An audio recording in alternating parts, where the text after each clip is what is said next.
The guru is live.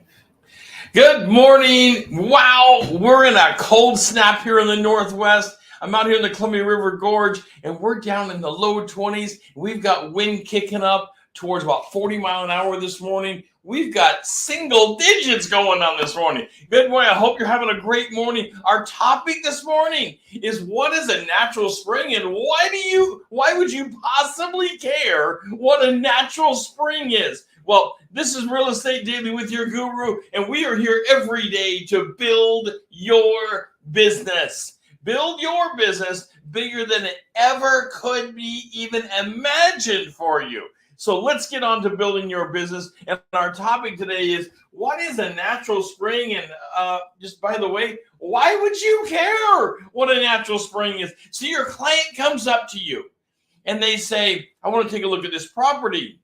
And it has a spring. I'm interested in the water source. And it has a spring on it. What does a spring mean? What kind of things can come from a spring? What even causes a spring? Hey, before we get into this though, take a second, like the show, hit that like button. It makes me so happy for you to just go down there, hit the like button. Any of the little things that come up be terrific. Also, put in the comments, have you shown properties with natural springs? What did they look like? What were your clients' questions? How did you deal with the natural spring on the property? Because there's a lot of questions as agents that this topic brings up. And I would love to hear from you about some of the things you had to deal with when it comes to a natural spring.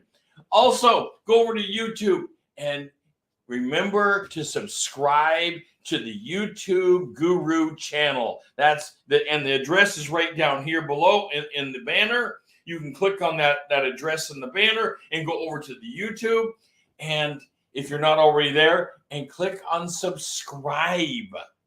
The subscribe button opens up the Guru members only events. You got to be a Guru member to open it up. You got to be a subscriber to open up the Guru members only events. You open that up, and every week we take a deeper dive for members only. It doesn't cost you anything other than subscribing, but it shows me who is serious about building their business. Okay, let's get on to it. What causes a spring? Well, a spring is a natural source of water springing up from the ground. We're not talking rainwater. Rainwater causes a pond.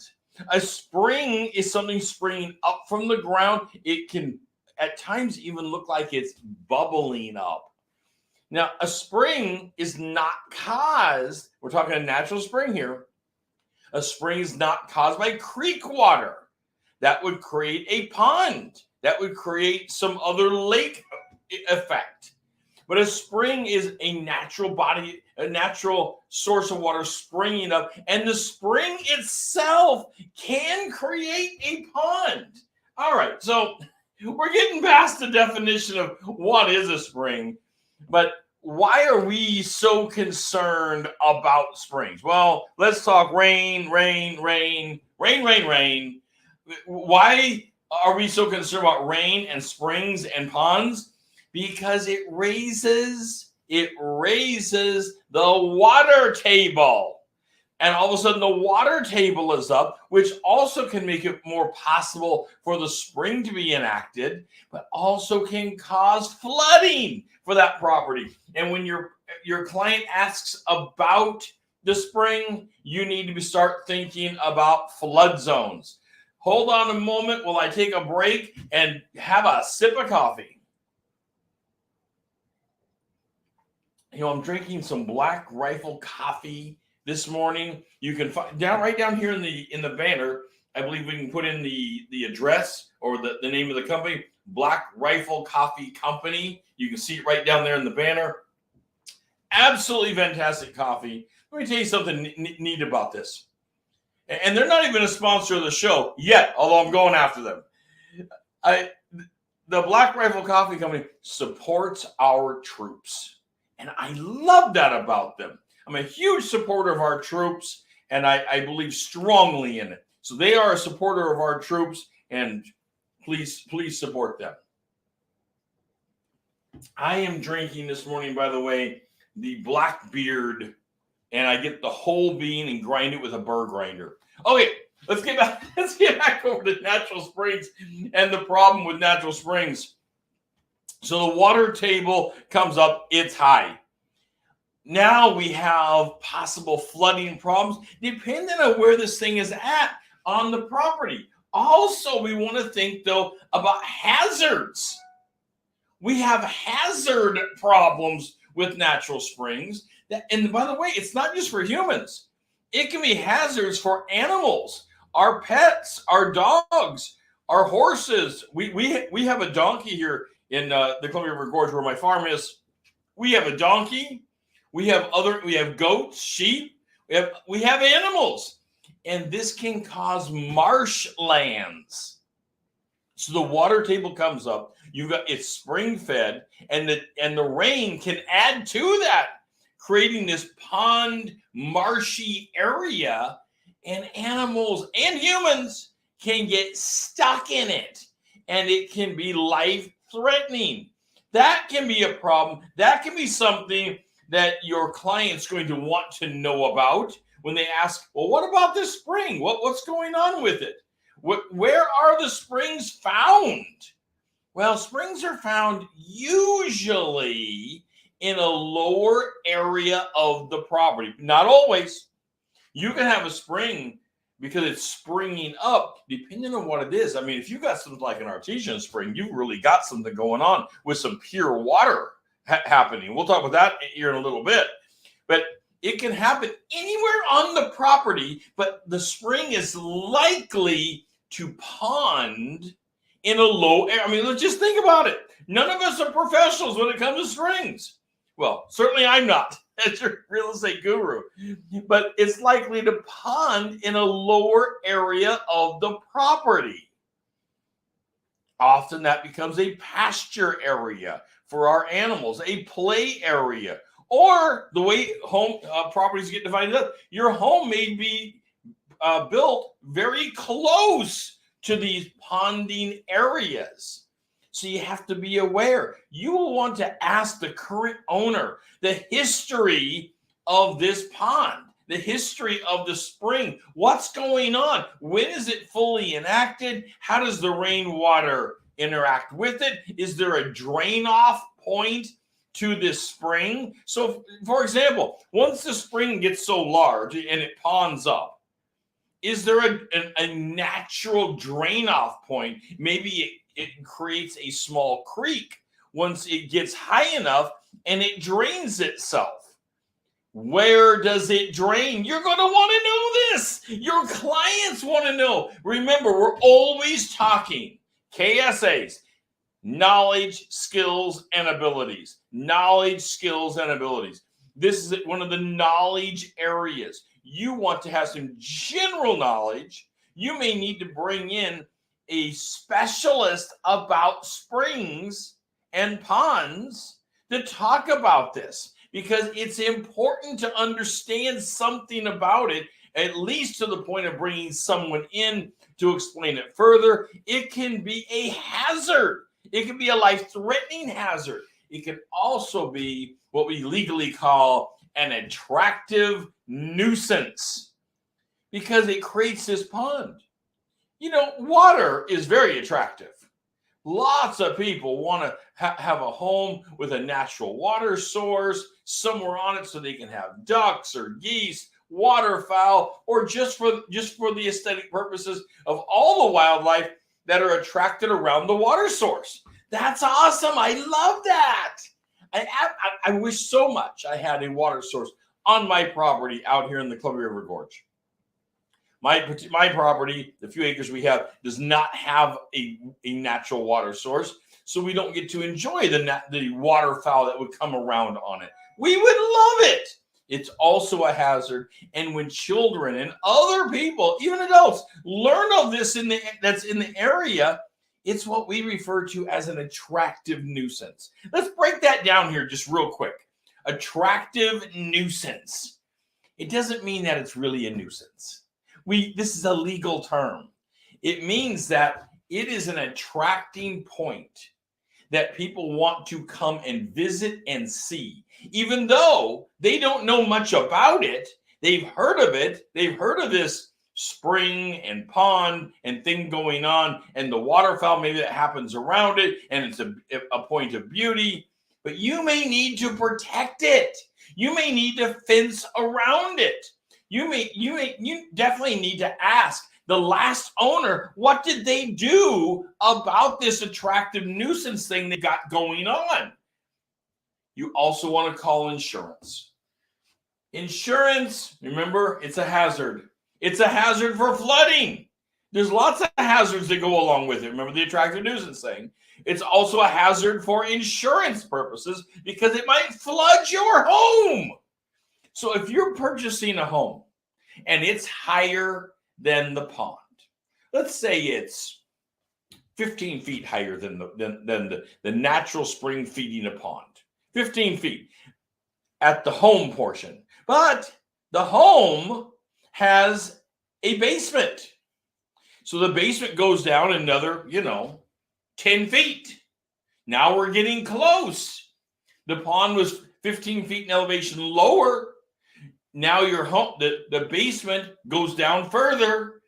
When the rains come, what happens to the water table? You've got to know this, and the best way to know this is to contact your insurance carrier. We are not insurance professionals, but you will want to know this for your client.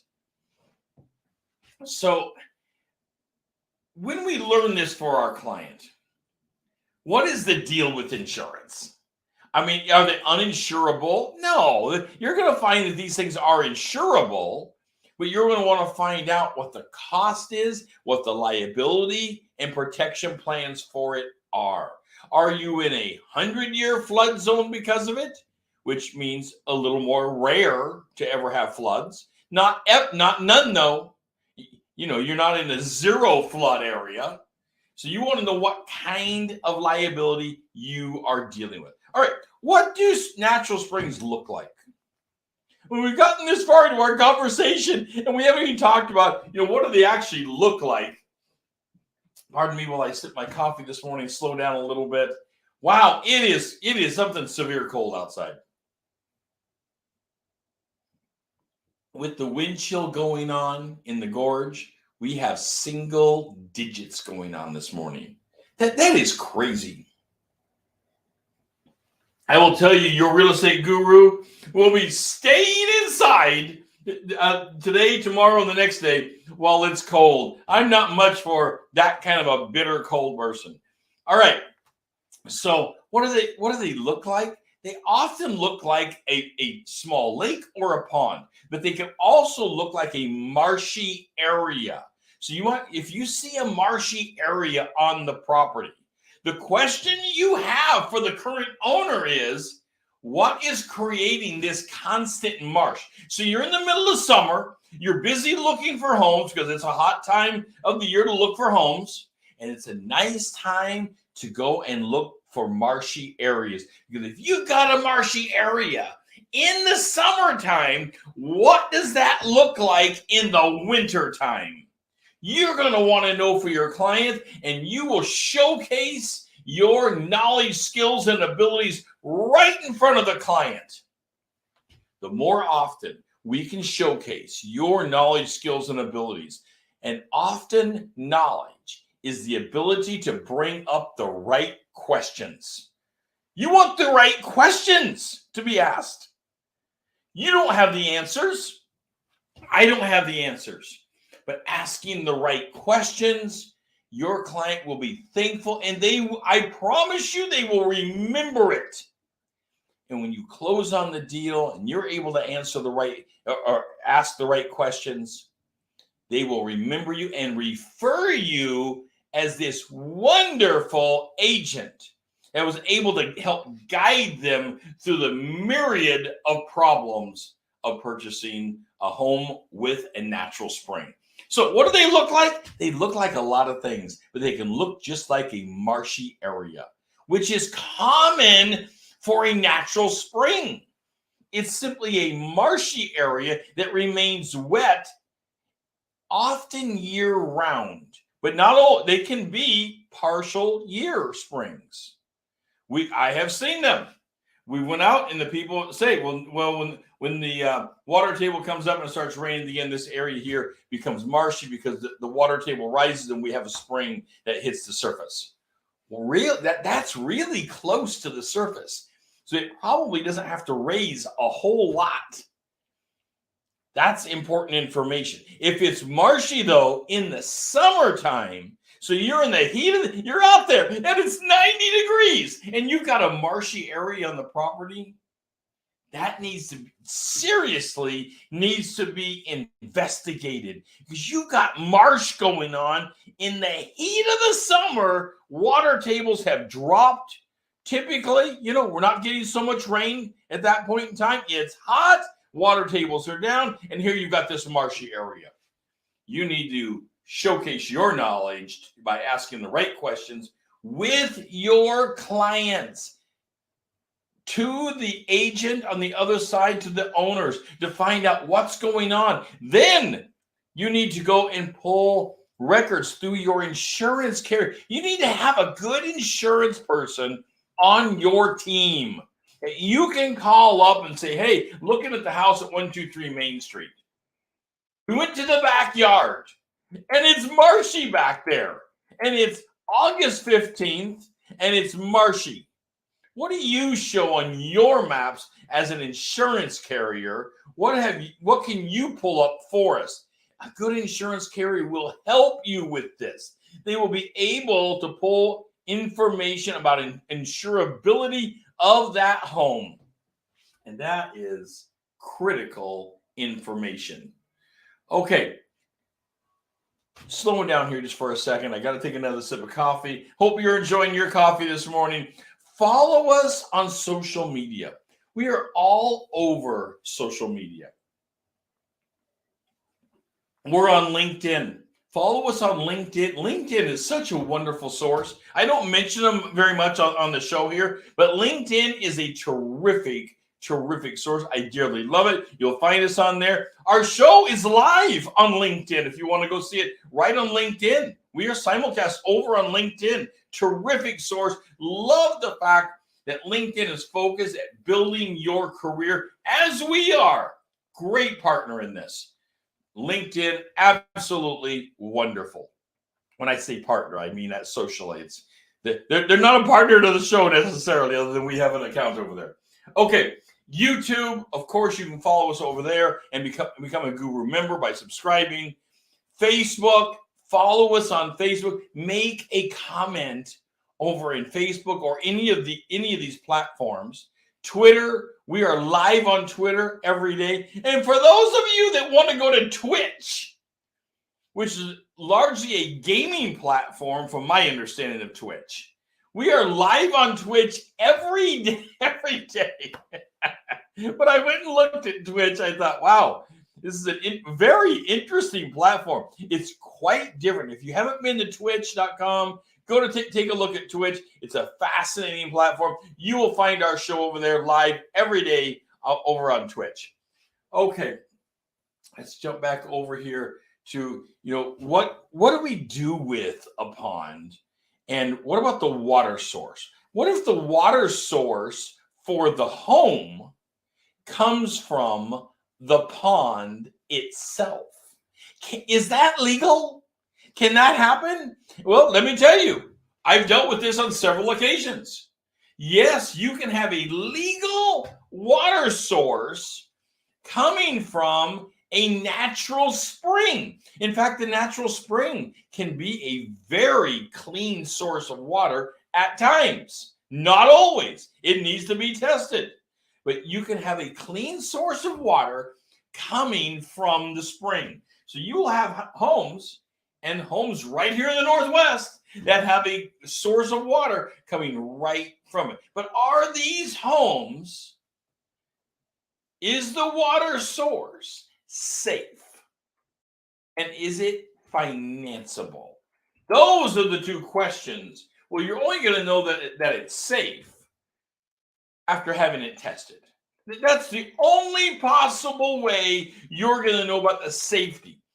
Generally, people have been living there. You can make some assumptions that the people seem to be okay and they've been there for years. The water source, and that's what's been used, the water source likely is safe, but you're going to want to make sure because you never know what you're dealing with.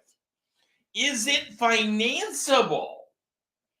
Now this is a very in-depth question. We're only going to touch upon it a little bit today. But then, we started off the show. Why do you care about springs? Your gurus talk about a water source called a spring. Why do you care? Well, I'll tell you when it all boils down. It all boils down to closing a deal and putting money in your pocket and making a relationship with your client and having a great deal so that they refer you to even more business. Well, you're only going to do that if you can close the deal. You have to be able to close the deal. So are they financeable? Well, I've dealt with this on several occasions. And I can tell you, if you have a natural spring, you are going to have to find other springs in that area as comparables. If there isn't another water source to hook up to, there's not a county source of water easily accessible. There aren't other sources. In fact, you need to show that others in a large scope are using spring-fed water sources. Once you do that, and when we've done it, we've only had to find a couple because you're not going to find a lot. You're not going to go out there and find hundreds of these. But when you do find them, you can use those as a comp.